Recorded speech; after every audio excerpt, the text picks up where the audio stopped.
Hello दोस्तों, इस video में हम लोग सॉल्व करने वाले हैं लेसन 9.1 का क्वेश्चन नंबर 11। सबसे पहले हम लोग क्वेश्चन देखते हैं इसके अंदर हमें करना क्या है। ठीक है, देखिए क्वेश्चन में सिंपल हमें यहाँ पे बोल के रखा है कि एक टीवी टावर है जिसको यहाँ पे vertically bank of a canal, canal मतलब एक नहर, नहर के किनारे में सीधा है ना, ये पूरा स्ट्रेट क्या किया गया है, इसको प्लेस किया गया है। ठीक है, अब यहाँ पे क्या हो रहा है कि ये जो आपका टीवी टावर है, इस टीवी टावर के टॉप से यहाँ पे कैनल के अपोजिट साइड में सिंपल क्या क्या हो रहा है, आपका एंगल ऑफ एलिवेशन हो रहा है कितने डिग्री का, 60 डिग्री का। ठीक है, अब आगे क्या बोला गया क्वेश्चन में यहाँ पे कि ये जो आपका अदर साइड ऑफ कैनल है वहां से 20 मीटर अवे है ना, 20 मीटर अवे मतलब यहाँ पे ये 20 मीटर अवे क्या हो रहा है, सिंपल ये टीवी टावर के टॉप से वापस यहाँ पे क्या हो रहा है, एंगल ऑफ एलिवेशन हो रहा है जो कितना डिग्री है आपका, 30 डिग्री है। ठीक है, तो आपको यहाँ पे लास्टली फाइंड क्या करना है, हाइट ऑफ द कैनल, ये कैनल की हाइट फाइंड करना है, ये सॉरी टावर की हाइट फाइंड करना है कि ये कितना होगा,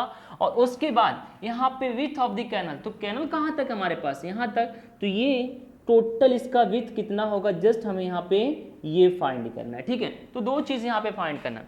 अब यहाँ पे अगर आप लोग देखेंगे तो ये दोनों के बारे में आपको कुछ इंफॉर्मेशन नहीं दे के रखे हैं कि कितना है, तो जिसके बारे में कुछ इंफॉर्मेशन नहीं होता उसको हम लोग लेट कर लेते हैं कोई ना कोई एक वेरिएबल। तो मैं यहाँ पे हाइट को लेट कर लेता हूँ h, और यहाँ पे एक कैनल की विड्थ को मैं लेट कर लेता हूँ x। ठीक है, ओके, तो सिंपल हम लोगों ने यहाँ पे क्या किए हैं, टीवी टावर की हाइट को हम लोग यहाँ पे h लेट कर चुके हैं, और उसके बाद कैनल की विड्थ को हम लोग यहाँ पे x मीटर लेट कर चुके हैं। ठीक है, अब हम लोग यहाँ पे सॉल्यूशन शुरू करते हैं। सबसे पहले हम लोग ट्राइंगल ABC को सॉल्व करते हैं। ठीक है, तो मैं उसको यहाँ पे लिख लेता हूँ।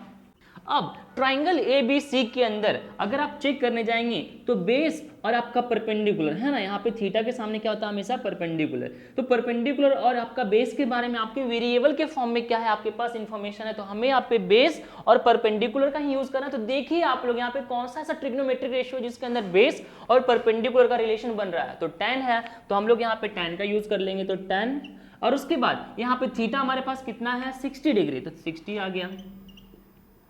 अब tan का फॉर्मूला सिंपल क्या होता है आपके पास, परपेंडिकुलर अपॉन बेस, परपेंडिकुलर हमारे पास कितना है AB, और बेस हमारे पास कितना है BC। अब आप लोग यहाँ पे चेक कीजिए इस टेबल के अंदर tan 60 की वैल्यू कितना है आपके पास, तो √3 है, तो हम लोग यहाँ पे लिख लेंगे √3। अब AB, तो AB को हम लोगों ने क्या लेट किए हैं, H, तो यहाँ पे आ जाएगा आपके पास H। BC, तो BC क्या आपके पास यहाँ पे लेट किए हैं X, तो ये हो गया आपका X, नीचे कुछ नहीं मतलब 1, क्रॉस मल्टीप्लीकेशन करेंगे तो ये √3 के साथ मल्टीप्लाई कर होकर क्या हो जाएगा √3x, एंड ये इसके साथ मल्टीप्लाई होकर h। यहाँ पे आप लोग h की वैल्यू को फाइंड कर चुके हो है ना, ये आपका h की वैल्यू आ चुका है, इसको आप लोग यहाँ पे इक्वेशन 1 नाम दे दो। ओके, अब हम लोग यहाँ पे सॉल्व करते हैं आगे। तो अब हम लोग यहाँ पे अपने क्वेश्चन को सॉल्व करने के लिए सिंपल क्या करते हैं, ट्राइंगल AB एंड D को ले लेते हैं। ठीक है, तो उसको लिख लेता हूँ मैं यहाँ पे। अब इस ट्राइंगल ABD के अंदर अगेन हमारे पास बेस एंड परपेंडिकुलर का रिलेशन हमें बनाना है, क्योंकि हमें ये यहाँ पे वेरिएबल के फॉर्म में गिवन है ना। तो सिंपल यहाँ पे हम लोग क्या करेंगे, अगेन tan का यूज करेंगे, क्योंकि उसके अंदर क्या आता है आपके पास, बेस एंड परपेंडिकुलर। ठीक है, अब यहाँ पे थीटा कितना हमारे पास है, तो 30, तो यहाँ पे आ गया 30। अब tan का फॉर्मूला हमारे पास क्या होता है, परपेंडिकुलर अपॉन बेस। अब परपेंडिकुलर हमारे पास यहाँ पे कितना है, तो अगेन AB परपेंडिकुलर है, तो ये हो गया आपका AB, एंड बेस इस बार क्या है आपके पास, तो देखिए बेस किससे किससे मिलके बना है, DC प्लस BC से मिलके बना है ना, तो हम लोग यहाँ पे लिख सकते हैं इस बेस के जगह पे DC प्लस BC।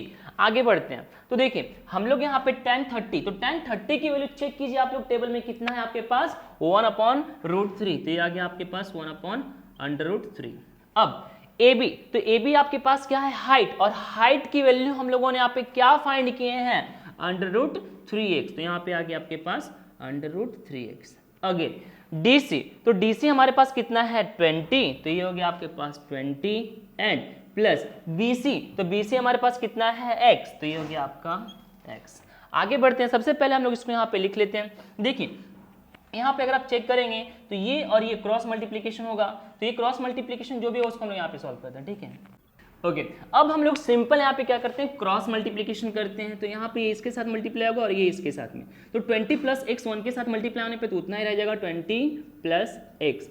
अब यहाँ पे √3 जब √3 के साथ मल्टीप्लाई होगा तो सिंपल कितना बन जाएगा 3 and x as it is. हमें x की वैल्यू निकालना है तो ये इधर प्लस में उस साइड जाकर क्या हो जाएगा माइनस में, है ना। तो 20 is equal to 3x minus x, 20 as it is. 3x किस में से 1x गया तो कितना बच गया आपके पास 2x। x की वैल्यू निकालना है तो ये आपका 2 इधर मल्टीप्लाई में, इधर पे आके क्या हो जाएगा 20 के साथ में डिवाइड में, कैंसिल होने के बाद हमारे पास x की वैल्यू सिंपल कितना आ चुका है 2 10 20। तो x की वैल्यू हमारे पास आ चुका है कितना 10। तो हम लोग इसी के साथ में क्या फाइंड कर चुके हैं, लेंथ ऑफ द कैनल। ये कितना आ चुका है 10 मीटर, है ना, ये 10 हो चुका है। तो simple height of the tower find करने के लिए सिंपल हम लोग यहाँ पे क्या कर सकते हैं, इस इक्वेशन 1 के अंदर इस x की वैल्यू पुट कर देंगे, हमारा आंसर आ जाएगा। तो सिंपल क्या करते हैं, सबसे पहले हम लोग यहाँ पे लिख लेते हैं स्टेटमेंट, ठीक है। ओके हम लोगों ने यहाँ पे क्या लिखा कि हम लोग यहाँ पे हाइट फाइंड करने के लिए क्या करने वाले हैं, पुट करने वाले हैं वैल्यू ऑफ x किसके अंदर, इक्वेशन 1 के अंदर। तो इक्वेशन 1 हमारे पास क्या है, √3x is equal to h, √3 as it is. x की वैल्यू हम लोग अभी कितना लेकर आए हैं 10, तो ये हो गया आपका 10 इज इक्वल टू h। अब h की वैल्यू फाइंड करेंगे तो सिंपल 10 जब मल्टीप्लाई होगा √3 के साथ में तो क्या बन जाएगा आपके पास 10√3, और यही सिंपल क्या हो गया आपके पास हाइट। मतलब ये हाइट ऑफ द टावर कितना है 10√3, ठीक है। तो ये सिंपल सा आंसर था आपके पास क्वेश्चन नंबर 11 का। अब हम लोग मिलते हैं क्वेश्चन नंबर 12 पे, तब तक के लिए bye bye, take care, thank you so much.